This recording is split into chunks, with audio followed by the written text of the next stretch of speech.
তোমাকে নামাজের দাওয়াত দিলাম না, এটা হতে পারে না। 4 নাম্বার অর্থনৈতিক জীবনের রব আল্লাহ আপনি। আমি নামাজও পড়ি, সুদ খাই। আল্লাহ কয় বান্দা তুমি আমার অর্থনৈতিক জীবনের রব মানো নাই, তুমি সুদ খাও, তুমি আমার অর্থনৈতিক জীবনে কোথায় মানলা রব? কথা কি বুঝে আসছে সবার? কপালে কালো দাগ ফালায় ফেলছেন। অর্থনৈতিক জীবনে গেলে আপনি সব ঝামেলা। এই খুব ভালো করে বুঝবেন তো, এই জায়গা মানলেন। রাষ্ট্রীয় জীবনেও আমরা রব মানছি আল্লাহরে। রাষ্ট্রীয় ওলামায়ে কেরাম মাঝে মাঝে ডাক দেয়, জাননি আপনারা ডাকে সাড়া দিয়া।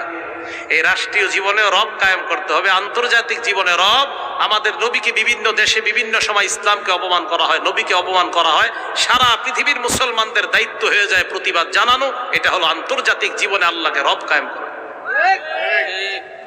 এই কথা আল্লাহ এখানে কি বলে দেখেন, ইন্নাল্লাযীনা ক্বালু রাব্বুনাল্লাহ, যারা বলে আমাদের রব কে, জোরে বলেন, যারা বলে আমাদের রব কে। এর মানে আমার ব্যক্তি জীবনে রব কে, আমার পারিবারিক জীবনে রব কে, আমার সামাজিক জীবনে রব কে, আমার অর্থনৈতিক জীবনে রব কে, আমার রাষ্ট্রীয় জীবনের রব কে, আন্তর্জাতিক জীবনে আমার রব কে। আল্লাহ বলেন যারা বলে আমাদের রব হলো আল্লাহ, সুম্মাস্তাকামু, এরপর এই কথার উপর মরণ পর্যন্ত অটল থাকে, তাতানাজ্জালু আলাইহিমুল মালাইকা, ফেরেশতারা তার মরণের সময় 3টা সুসংবাদ নিয়ে উপস্থিত হয়ে যায়। 1 নাম্বার, আল্লাহ তাখাফু, তোমার কোনো ভয় নাই, সুবহানাল্লাহ। 2 নাম্বার, ওয়ালা তাহজানু, তোমার কোনো চিন্তা নাই। এই চিন্তা নাই এর ব্যাখ্যা মুফাসসিরিনে কেরাম করেন, ভয় নাই মানে হলো মরণের ভয় নাই। মরণের ভয় নাই, আমরা ফেরেশতারা আছি, তুমি টেনশন করো না, আমরা তোমার সাথে আছি, টেনশন করো না, সুবহানাল্লাহ। ওয়ালা তাহজানু, চিন্তা নাই মানে কিয়ামতের ময়দানে মানুষ খুব চিন্তিত হবে, বহুত পেরেশানির মধ্যে পড়বে। ওই জায়গায় তোমার পেরেশানি হওয়া লাগবে না, আল্লাহ তোমার পেরেশানি সলভ করে দিবেন, আল্লাহ তোমার পেরেশানি দূর করে দিবেন। 3 নাম্বার, আবশিরু বিল জান্নাহ, আল্লাহর জান্নাতের সুসংবাদ নিতে নিতে তুমি কবরে যাও। এই 3টা সুসংবাদ ফেরেশতারা আপনার মৃত্যুর সময় আপনাকে দিতে দিতে কবরের দিকে নিয়ে যায়। তো ফেরেশতারা যে আপনাকে এই সুসংবাদ দিতে দিতে কবরের দিকে নেয়, কবরে গেলাম আমি আপনি। এটা হলো সূরা জুমুআর 8 নাম্বার আয়াতের প্রথম অংশ, কুল ইন্নাল মাউতাল্লাযী তাফিরুনা মিনহু, বলুন নবী তোমরা মৃত্যু থেকে যে পালিয়ে বেড়াও, ফাইন্নাহু মুলাকীকুম, এই মৃত্যু তোমাদের সাথে সাক্ষাৎ করবে। এটা হলো এতটুকুর অংশ। সুম্মা তুরাদ্দুনা ইলা আলিমিল গায়বি ওয়াশ শাহাদা, এরপর তোমাদেরকে প্রত্যাবর্তন করানো হবে, ফিরিয়ে দেওয়া হবে ওই রবের দিকে, যে রব দৃশ্য অদৃশ্যের সব কিছু জানেন। আল্লাহ বলেন ফায়ুনাব্বিউকুম বিমা কুনতুম তা'মালুন, এরপর কিয়ামতের ময়দানে তোমাদের আমল সম্পর্কে তোমাদেরকে অবহিত করবেন। খুব মন দিয়ে শুনেন, কিয়ামতের মাঠে আমল সম্পর্কে অবহিত করবেন। আল্লাহ পাক রব্বুল আলামিন বলেন, ওয়া কুল্লা ইনসানিন আলজামনাহু তাইরাহু ফি উনুকি, আমি প্রত্যেকটা বান্দার গলার মধ্যে একটা ছোট্ট খাতা ঝুলাইয়া দিছি। ফি উনুকি, গলায়। অনুখরিজু লাহু ইয়াউমাল কিয়ামা, কিয়ামতের ময়দানে আমি খুলবো, অনুখরিজু লাহু, খুলবো। ইয়ালকাহু মানশুরা, বান্দা ওই খাতাটারে দেখবে খোলা।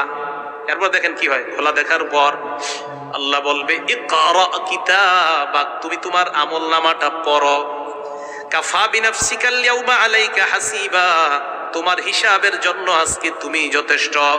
বান্দা যখন খাতা খুলবে, খাতা খোলার পর আল্লাহ পাক রব্বুল আলামিন বলেন, ওই বান্দা খাতার দিকে তাকাইয়া বান্দা বলবে ওয়াউদিআল কিতাব, খাতা খোলার পর ফাতারাল মুজরিমিনা মুশফিকিনা মিম্মা ফি, নবী আপনি অপরাধীদেরকে দেখবেন তারা ভীত সন্ত্রস্ত হয়ে আমলনামার দিকে তাকায় আছে, সর্বনাশ, আমলনামা এমন কেন? আল্লাহ বলেন ওই ব্যক্তি তখন বলবে ইয়া ওয়াইলাতানা মা লিহাদাল কিতাব, এটা আবার কেমন আমলনামা, লা ইউগাদিরু সগীরাতা, ছোট ছাড়ে নাই, ওয়ালা কাবীরাতা, বড় ছাড়ে নাই, ইল্লা আহসাহা, ছোট বড় সব দেখি এই জায়গায় লেখা। আপনি আপনার খাতা খুলবেন, ছোট বড় সব লেখা দেখবেন ওখানে। এই বান্দা এইগুলা বলতে থাকবে বান্দা। এই জন্য আপনারা ফজরের নামাজ, এশার নামাজ, এটা তো মিস দিবেনই না, মাঝখানের গুলাও মিস দিবেন না। মন দিয়ে শুনেনি জায়গাটা। এক বর্ণনায় আসছে, যেই ফেরেশতা আমার আপনার আমল নামাগুলা লিখতে থাকে, সূরা ইনফিতরের 10, 11, 12 নম্বর আয়াত, ইন্না আলাইকুম লাহাফিজিন কিরামান কাতিবিন, তোমাদের সাথে সংরক্ষিত ফেরেশতারা আছে, কিরামান কাতিবিন, সম্মানিত লেখকগণ, ইয়ালামুনা মা তাফআলুন, তোমরা যা করো তিনি জানে। এই কথাটা মনে রাখেন। আরেকটা আয়াত আপনারা সারা জীবন মনে রাখবেন, সূরা আলাকের 14 নম্বর আয়াত, আল্লাহ বলে, আলাম ইয়ালাম বিআন্নাল্লাহ ইয়ারা, এই বান্দা তুই কি করস, তুই কি করস? আরে আমি যে তোরে দেখি, তুই জানোস না? এই বান্দা তুমি কি করো? আরে তোমার আমল নামা তো আমি তোমাকে কিয়ামতের মাঠে বলবো। আপনি হাত দিয়ে গুনাহ করতেছেন, আল্লাহ বলছে আলাম ইয়ালাম, আর তুমি কি জানো না আমি তোমাকে দেখি? মাবুদ, হ্যাঁ আপনি দেখেন। তো তুমি কিভাবে করো এগুলো? আলাম ইয়ালাম, আর তুমি কি জানো না? বিআন্নাল্লাহ ইয়ারা, আল্লাহ আপনি আমাকে কোত্থেকে দেখেন? সূরা কফের 26 নম্বর আয়াতে আল্লাহ বলেন, ওয়ালাকাদ খালাকনাল ইনসান, আমি মানুষ বানাইলাম, ওয়া না'লামু মা তুওয়াসবিসু, তোমার মন কি কুমন্ত্রণা দেয় এটাও জানি। আল্লাহ আপনি এটা কেমনে জানেন? ওয়া নাহনু আকরাবু ইলাইহি মিন হাবলিল ওয়ারিদ, তোমার গলার এই দমনিরও আরো কাছে আমি আল্লাহ থাকি। আল্লাহ বলছেন আলাম ইয়ালাম, এই তুমি কি জানো না আমি তোমাকে দেখি? কি করছো তুমি? এই কথা আমাকে আপনাকে আল্লাহ বলে দিচ্ছেন। এই জন্য তিরমিজি শরীফের 2458 নম্বর হাদিসে নবীজি বলেন, তোমরা আল্লাহকে লজ্জা পাও, আল্লাহকে লজ্জা পাও। সাহাবারা কয়, হুজুর আল্লাহরে লজ্জা পাওয়া কারে কয়?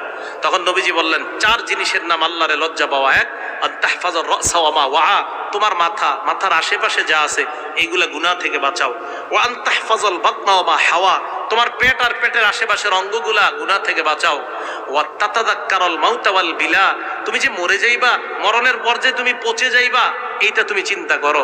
4 নাম্বার, ওমান আরাদাল আখিরা তারাকা জিনাতাদ দুনিয়া, আখিরাতের চিন্তায় দুনিয়ার চাকচিক্যগুলা বিসর্জন দাও, এটা হবে আল্লাহকে লজ্জা পাওয়া। আর যখন তুমি আল্লাহকে লজ্জা পাইবা, তোমার এই মাথার আশেপাশের অঙ্গগুলা যখন গুনাহ করতে চাইবে, তখনই আল্লাহ তোমাকে স্মরণ করে দিচ্ছে, এই আলাম ইয়ালাম বিআন্নাল্লাহ ইয়ারা, এই তুমি কি জানো না? আরে আমি তো তোমাকে দেখছি। তো ফেরেশতারা এই জায়গায় আছে। এবার আল্লাহ আরেক আয়াতে বলেন, ফেরেশতারা কিন্তু আছে, এরা লেখে। তো লেখার পর প্রত্যেকদিন রাতের বেলা এই আমল নামাটা এইভাবে আল্লাহর কাছে দেয়। তো আল্লাহ খোলে, সুবহানাল্লাহ। দেখেন খোলার পর প্রথম পৃষ্ঠাটা আল্লাহ দেখে। আল্লাহ জানে না